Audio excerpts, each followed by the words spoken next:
Good morning, children. So, in the chapter number 7, Following Mahatma, this is the second session. So, what you have seen in the first session, children? Who was the Mahatma Gandhi?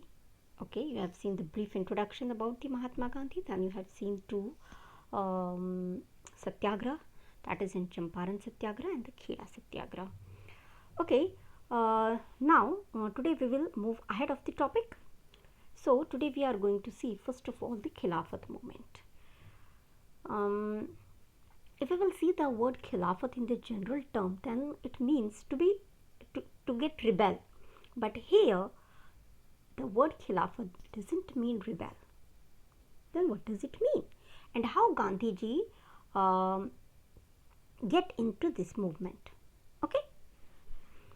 So Mahatma Gandhi, after the Kheda Satyagraha, he felt that there should be a more broader mass movement needed to be launched in India.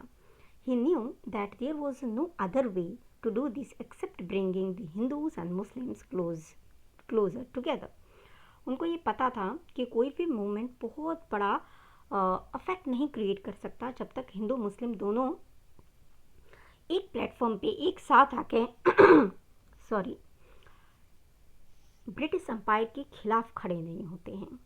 On the way of doing this he felt was taking up the खिलाफत issue. तो उन्होंने सोचा कि क्यों ना खिलाफत issue है जिसके लिए ऑलरेडी मुस्लिम्स एजिटेशन कर रहे थे, उसमें इन्वॉल्व होके इस मूवमेंट को बड़ा बनाया जाए.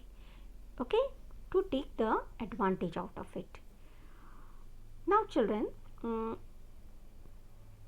during the First World War, First World War started in 1914 and it's ended in 1918.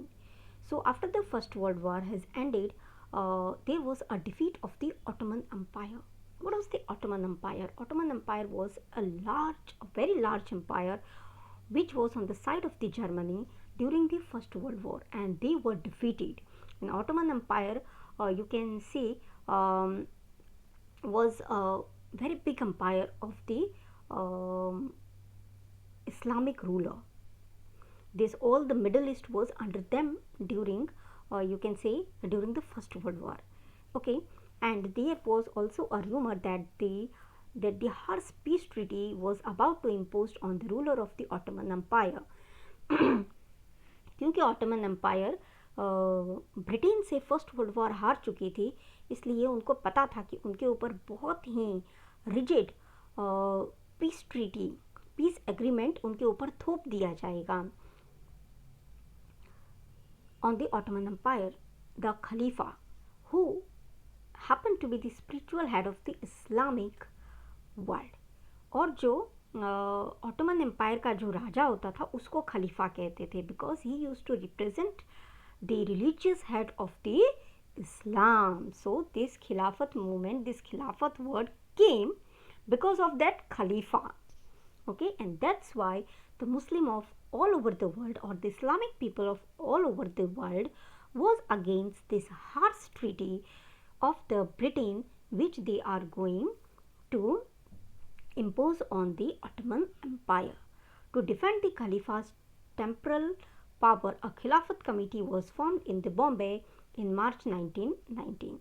और ये जो ब्रिटेन का जो हार्श कंडीशन थी, पॉलिसी थी, और क्योंकि वो ऑटोमन एम्पायर के इस खलीफा का रूल एंड करना चाहते थे, इसलिए बॉम्बे में इंडियन मुस्लिम्स ने एक कमेटी बनाई मार्च 1919 में. And this committee was headed by a young generation of the Muslim leaders called Ali brothers. And who were these Ali brothers? Muhammad Ali and the Shaukat Ali. Mahatma Gandhi saw this as an opportunity to unite Hindu and Muslim. और महात्मा गांधी ने sorry children Mahatma Gandhi ने इसको as an opportunity देखा कि यहाँ से हम हिंदू और मुस्लिम दोनों को एक साथ इस मूवमेंट में ला सकते हैं.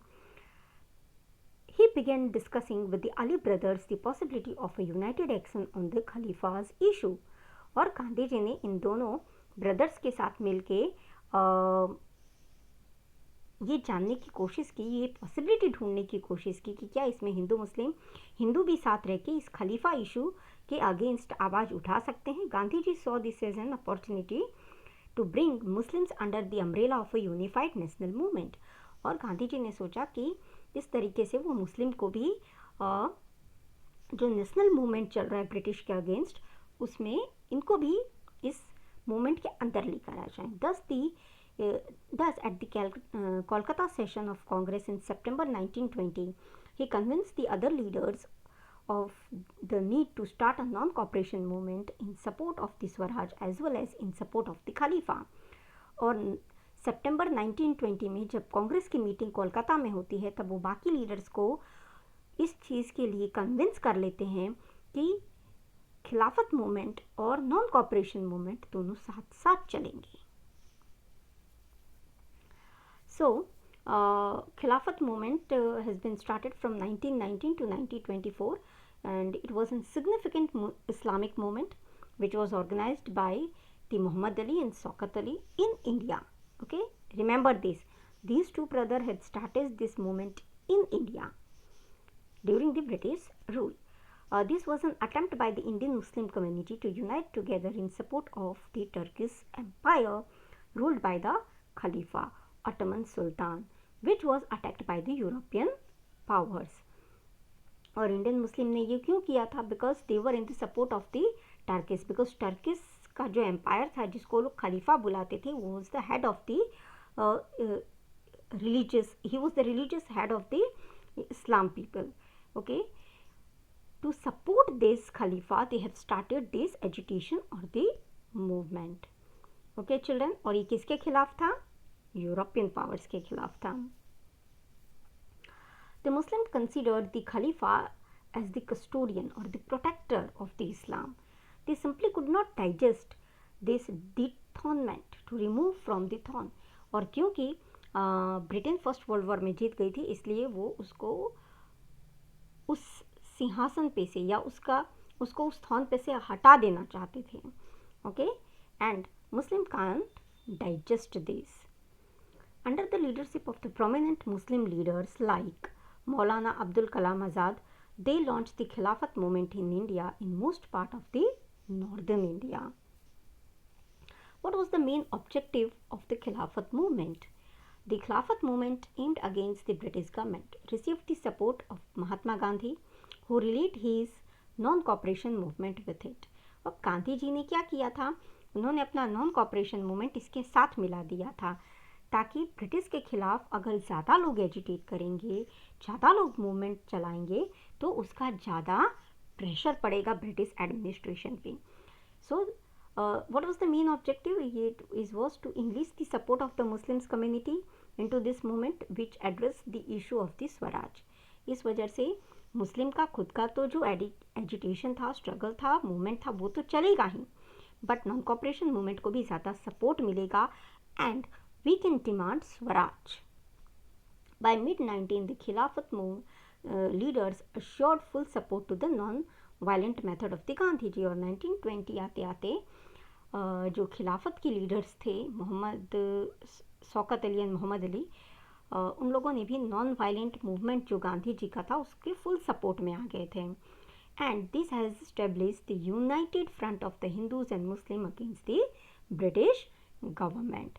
This combined the force formed a major threat to the British rule. और इसके वजह से ब्रिटिश रूल को, जो ब्रिटिश एम्पायर इंडिया में थी, उसको बहुत ज़्यादा थ्रेट महसूस होने लगा. सो द खिलाफत movement however did not last long. खिलाफत मूवमेंट होता है वो ज़्यादा चलता नहीं है. owing to the some violent incident in the country which resulted in the death of many Indians and the British people, Mahatma Gandhi, this we will discuss later on. Okay, the movement received its final blow in the March 1924 when the original Khilafat movement in the Turkey was abolished following the Islamic country's conversion from a Sultanate empire to the Republic. लेकिन खिलाफत movement ज़्यादा चल नहीं पाता है because जो origin country है that is and Turkey, वहीं पे इस मूवमेंट को पूरी तरह से यूरोपियन यूनियन ने कुचल दिया था, and because of that the Islamic country has started moving from the Sultanate Empire to the Republic era. Now the non-cooperation movement, which was started in 1920 to 1922, and it was started by Gandhiji. Now, what was the reason and the method for launching the non-cooperation movement? Mahatma Gandhi, in his book named Hind Swaraj, declared that British rule was established in India because of the cooperation of the Indians, and had survived only because of the continuous cooperation by the Indian people. If the Indian would refuse, अगर Indian people refuse कर दे British का cooperate करने की, British के corporation के लिए, then the British rule would collapse within few years and Swaraj could come. But how could the non-cooperation become a movement? Gandhi ji proposed the movement should unfold in the stages. So इसके लिए गांधी जी ने plan बनाया कि ये जो non cooperation movement है इसके कुछ लेवल्स होंगे जो हम टाइम के हिसाब से, प्लानिंग के हिसाब से उसको खोलते जाएंगे.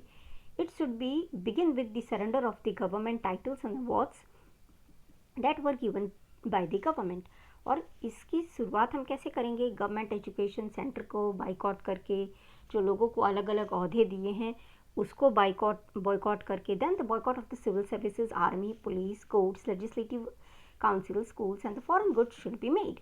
और उसके बाद सेकंड स्टेज क्या था कि ना ही हम उसके जॉब्स में जाएं, ना आर्मी में जाएं, ना लेजिस्लेटिव काउंसिल में पार्ट लें, ना इलेक्शन में पार्ट लें, और जो भी foreign goods British East India company India में इंपोर्ट कराती है उसको भी बॉयकॉट करना था. Further, in case the government used a repression, a full scale civil disobedience campaign would be launched. और उसके बाद कंप्लीटली सिविल डिसोबीडियंस लॉन्च कर दिया जाएगा. Through the summer of 1920, Mahatma Gandhi and Ali brothers toured extensively, mobilizing popular support for the movement. और 1920 का summer आते आते जो खिलाफत मूवमेंट था उसमें जो अली ब्रदर्स थे उनको और महात्मा गांधी को फुल सपोर्ट मिलने लगता है इस मूवमेंट के लिए. All this had to be done without the use of the violence. और क्योंकि महात्मा गांधी सत्याग्रह करते थे and he was believe in the complete non violence and thus causing a great resistance. Gandhiji started the non-cooperation movement by returning the title of Kesari Hind. The movement picked up the satyagraha to break the salt momentum in 1921 to 22. उन्होंने केसरी हिंद का title जो मिला था उसको उन्होंने return कर दिया था and the movement picked up. और इस मूवमेंट ने कब सबसे ज़्यादा कामयाबी ले ली? जब उन्होंने सॉल्ट लॉ को तोड़ दिया था. Student left law, the schools and the colleges. Many leaders like Motilal Nehru, C Rajagopalachari and the Ashraf Ali left their advocacy. और बच्चे थे उन्होंने स्कूल्स छोड़ दिए थे, जो यूथ थे उन लोगों ने अपनी कॉलेजेस छोड़ दी थी, लोगों ने अपनी एडवोकेसीज छोड़ दी थी.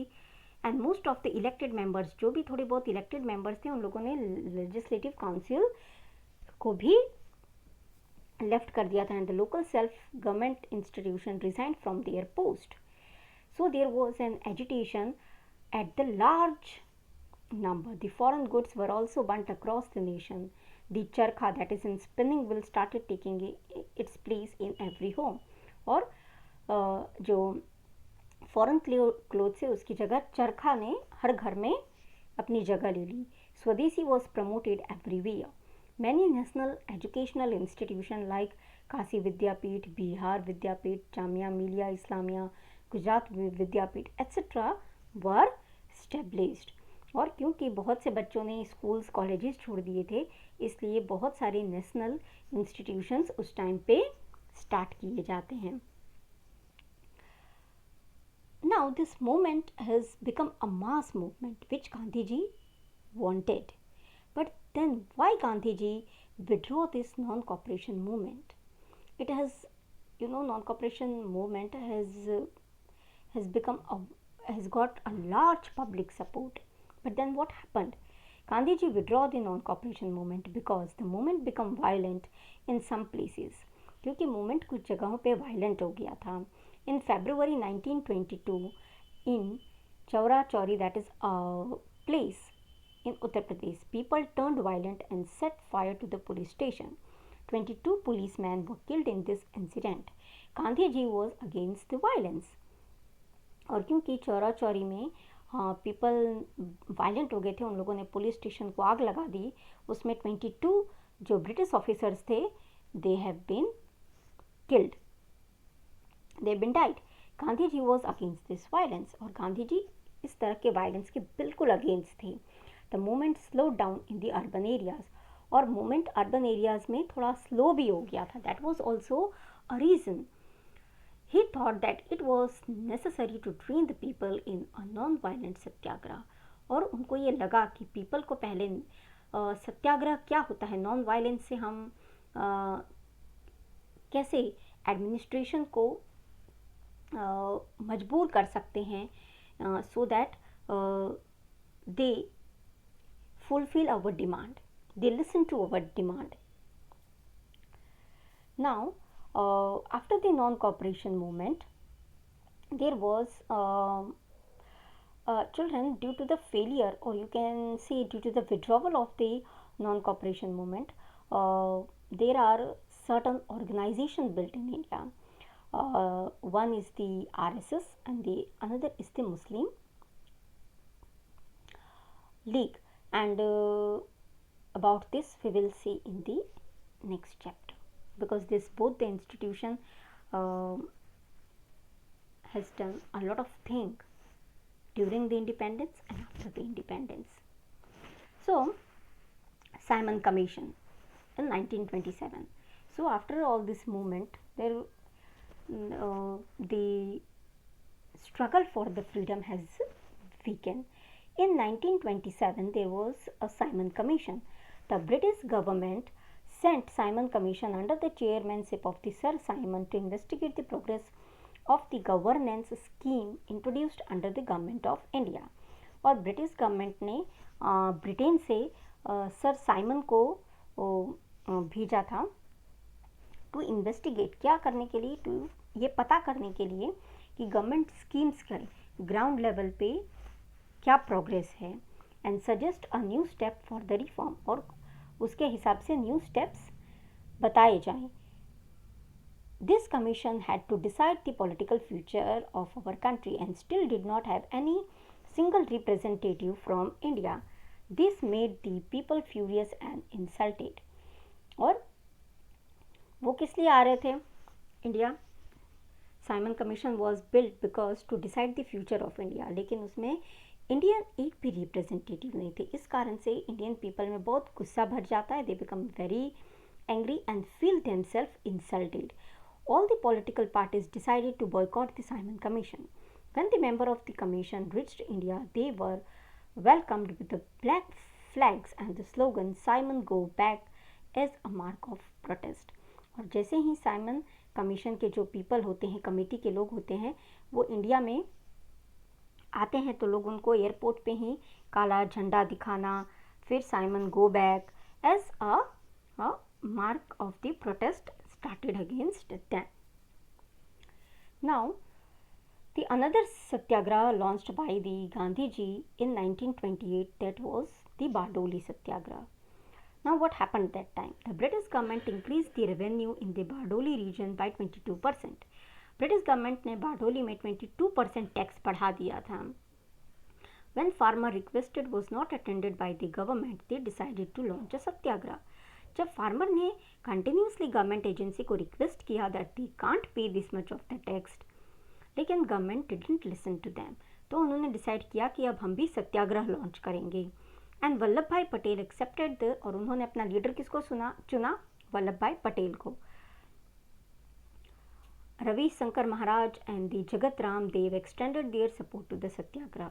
उसके अलावा और भी जो इमिनेंट लीडर्स थे, उन्होंने भी अपना सपोर्ट इस सत्याग्रह को दिया. furious and encouraging speech of the Vallabhbhai Patel made the farmer fearless and they denied paying revenue.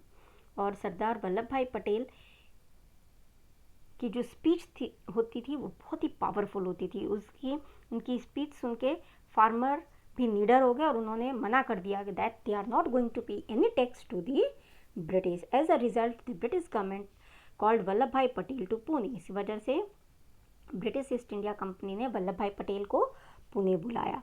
In the presence of the other farmer amount of revenue was settled justly. The success of the Bardoli Satyagraha earned Vallabhbhai Patel the title of Sardar Patel.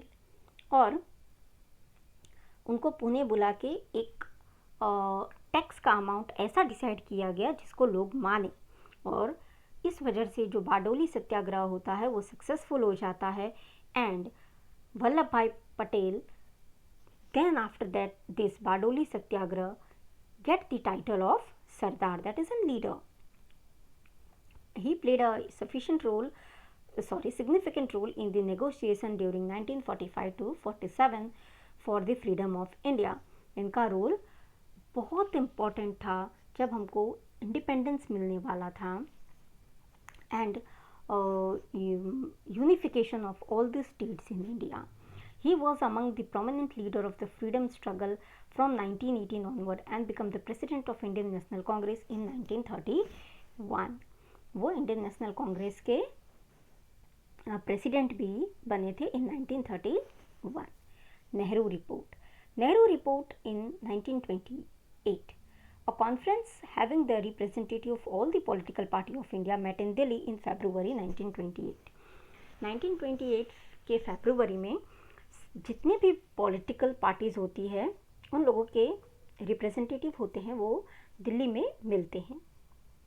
A committee was formed under the chairman of Motilal Nehru. And who was Motilal Nehru? He was the father of Jawaharlal Nehru. This committee prepared a draft of a constitution which would be acceptable to all the parties. It came to be known as the Nehru report.